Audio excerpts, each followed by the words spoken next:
Assalamualaikum warahmatullahi wabarakatuh. Salam sejahtera untuk kita semua. Apa kabarnya rekan-rekan mahasiswa, mahasiswi Universitas Dian Nusantara?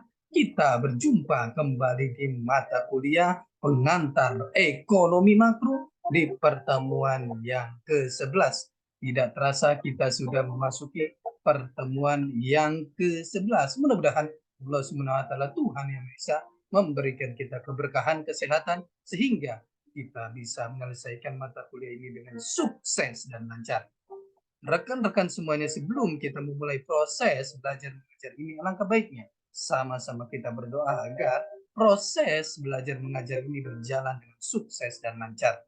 Berdoa menurut keyakinan dan kepercayaan masing-masing. Berdoa dimulai.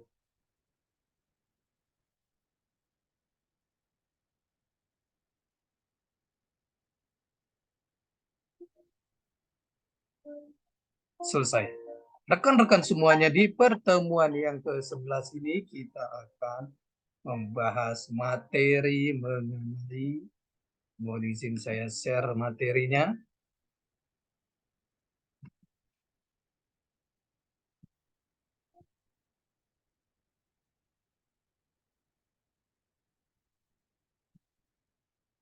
Pertemuan yang ke-11 ini kita akan membahas materi mengenai pertumbuhan ekonomi, inflasi, dan pengangguran.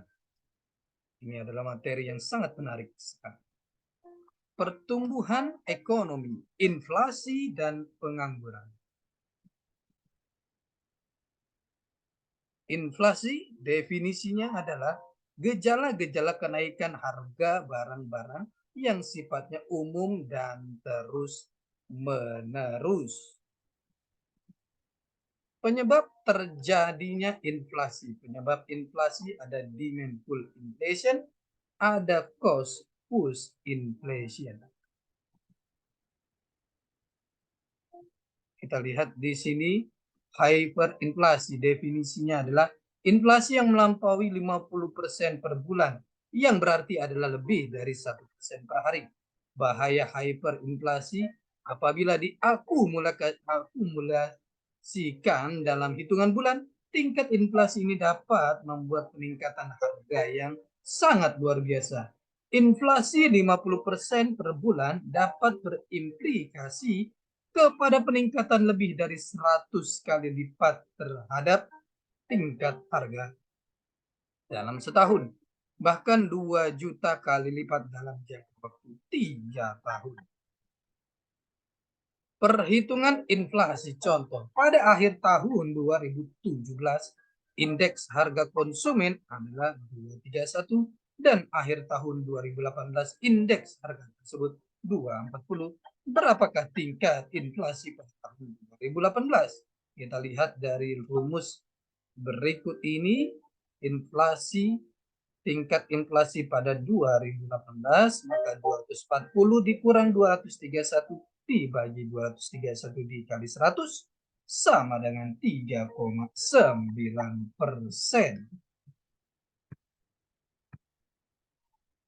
Jenis pengangguran. Kita lihat sekarang, kita masuk ke tema pengangguran.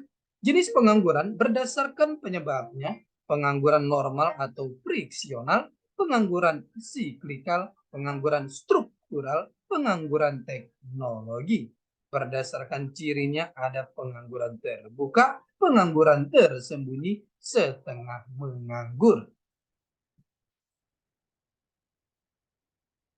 Pengangguran, salah satu keberhasilan pengelolaan ekonomi suatu negara. Tingkat pengangguran. Pengangguran, unemployment, tidak berkaitan dengan mereka yang tidak bekerja, tetapi dengan mereka yang belum mendapatkan pekerjaan. Pengangguran adalah mereka yang ingin bekerja, sedang berusaha mendapatkan atau mengembangkan pekerjaan, tetapi belum berhasil mendapatkannya. Penduduk, angkatan kerja, dan pengangguran. Uraian kita lihat di sini dari tahun 2003 sampai 2009. Dikutip dari Branham Jones, MBA, PhD, prinsip-prinsip ekonomi makro. Kategori penganggur berdasar alasan mengapa menganggur. Kita lihat satu, penganggur friksional. Menganggur karena sedang dalam proses peralihan dari suatu pekerjaan ke pekerjaan lainnya. Alasan pindah perusahaan, pindah lokasi atau kota, penganggur sukarela atau voluntary unemployment. Dua, penganggur struktural. Belum bisa mendapatkan pekerjaan karena ketidakcocokan keahlian yang dimiliki dengan jenis kebutuhan tenaga kerja yang dicari. Sarjana peternakan, tapi lowongan yang tersedia bukan untuk sarjana peternakan.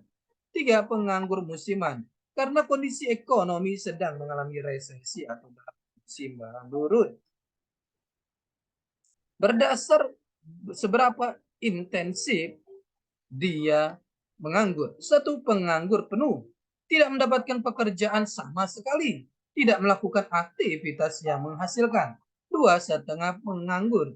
Bekerja kurang dari 35 jam seminggu. Tidak sepenuhnya menganggur. Tiga, penganggur terselubung. Seperti bekerja untuk mendapatkan upah, tapi pekerjaan yang dilakukannya tidak produktif. Bagaimana pengangguran diukur?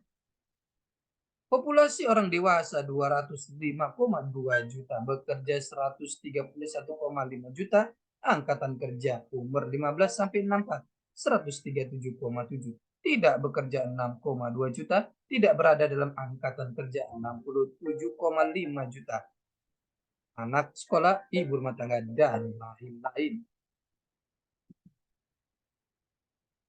Kita lihat tingkat pengangguran, jumlah penganggur dibagi angkatan kerja dikali 100 sama dengan 6,2 dibagi 137,7 dikali 100 ketemulah sama dengan 44,5%. Tingkat partisipasi angkatan kerja dibagi populasi orang dewasa dikali 100.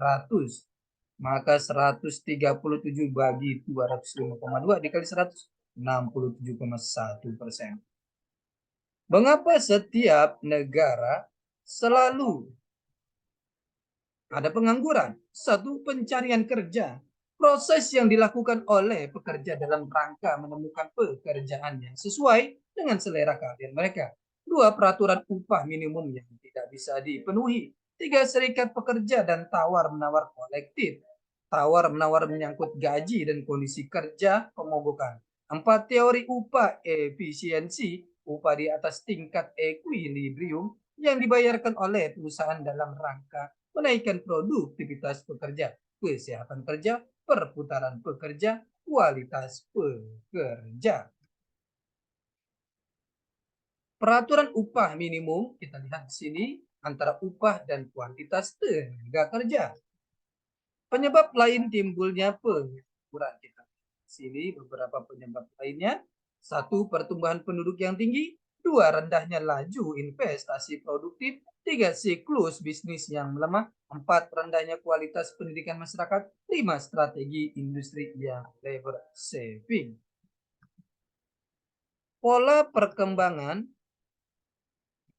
kependudukan, kelahiran dan kematian per 1000, negara miskin dan berkembang, transisi kependudukan, negara maju, pertumbuhan penduduk. Lihat. Kenaikan alamiah per 1000 penduduk, tahap 1, tahap 2, tahap 3, tahap 4. Hukum Okun, kita lihat perubahan dalam tingkat pengangguran dan juga perubahan dalam GDP persen. Untuk setiap penurunan 2% GDP yang berhubungan dengan GDP potensial, angka pengangguran meningkat sekitar 1%. Dikutip dari Samuelson. Penanggulangan pengangguran. Lihat di sini. Setiap tahun sekitar 1,3 juta penduduk tamat sekolah dan masuk ke bursa kerja. Untuk menyerap itu perlu pertumbuhan ekonomi. 1% pertumbuhan ekonomi diperkirakan hanya mampu menyerap 200.000 tenaga kerja. Untuk menyerap angkatan kerja baru setidaknya diperlukan pertumbuhan ekonomi 6,5% per tahun. Mendorong laju investasi, efek penggandaan. Alternatif strategi mengatasi pengangguran. Satu, Peningkatan investasi kerjasama dengan pihak swasta. Diperlukan kondisi lingkungan yang kondusif untuk berusaha. Peningkatan kualitas SDM, pembenahan sektor pendidikan, adanya kesesuaian dunia pendidikan dengan kebutuhan dunia kerja. Tiga, memotivasi masyarakat untuk berwirausaha swasta pada berbagai bidang yang memiliki prospek perkembangan. Empat, mengurangi tingkat pertumbuhan penduduk. Seberapa jauh pengangguran perlu ditekan? Penganggur friksional tidak menjadi prioritas bagi pemerintah. Pada kondisi tingkat pengangguran maksimum 5% dari angkatan kerja, ekonomi sudah dianggap dalam kondisi ekonomi penuh. Inflasi. Inflasi didefinisikan sebagai kecenderungan kenaikan harga secara umum. Kecenderungan yang dimaksud bukan terjadi sesaat Lebaran, Natal, Tahun Baru.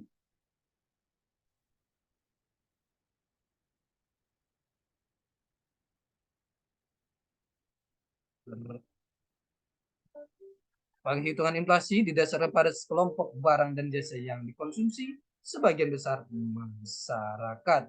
Rekan-rekan semuanya, ini adalah pertemuan kita yang ke-11. Kita akan berjumpa di pertemuan-pertemuan selanjutnya. Tetap semangat belajar untuk mencapai kesuksesan. Salam sehat selalu. Assalamualaikum warahmatullahi wabarakatuh.